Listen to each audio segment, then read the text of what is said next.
ನಿನ್ನ ಮತ್ತೆ ಬಂದು ಏನು ಮಾಡ್ಬೇಕು? ಯಾಕೆ ಮತ್ತೆ ಈಗ ನೀವು 2 ಬಾರಿ ಬಂದಿಲ್ಲ ಈಗ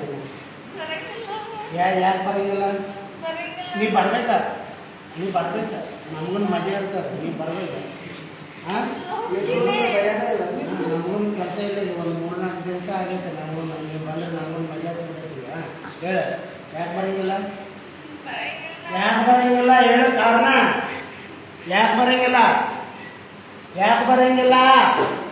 ಯಾಕೆ ಕಾರಣ ಹೇಳ್ಬೇಕ, ಸುಮ್ಮನೆ ಬಿಡುದಿಲ್ಲ. ಯಾಕೆ? ಏನ ಯಾರು ಮಳಿ ಬಿಡಾಕತ್ತಾರ?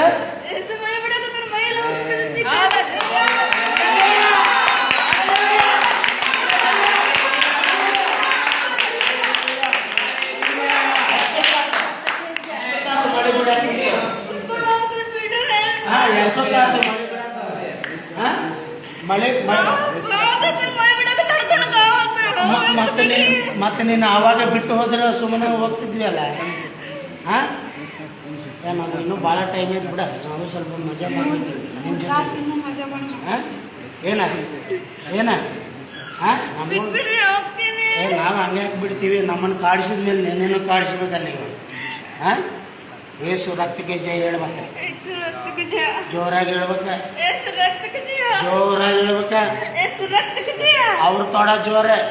ಏಸು ರಕ್ತಕ್ಕೆ ಜಯ, ಏಸು ರಕ್ತಕ್ಕೆ ಜಯ, ಏಸು ರಕ್ತಕ್ಕೆ ಜಯ, ಏಸು ರಕ್ತಕ್ಕೆ ಜಯ. ಹೇಳ ಮತ್ತು ಬರಂಗಿಲ್ಲ.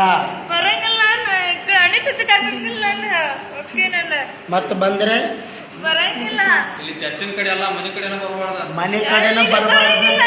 ಇಲ್ಲಿ ಕೇಳ, ಇಲ್ಲಿ ಚರ್ಚಿನ ಕಡೆ ಬಂದ್ರೆ ಬರೇ ಚರ್ಚ್ ಕಡೆ ಅಲ್ಲ, ಈ ಮೈಯಲ್ಲಾಗಿರ್ಲಿ ಈ ಮನೆಯಲ್ಲಾಗಿರ್ಲಿ ಇವರ ಕುಟುಂಬ ಉಸಾಬರಿಗೆ ಬರಬಾರ್ದು.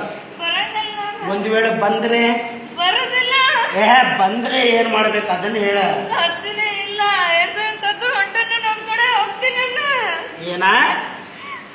ಏನ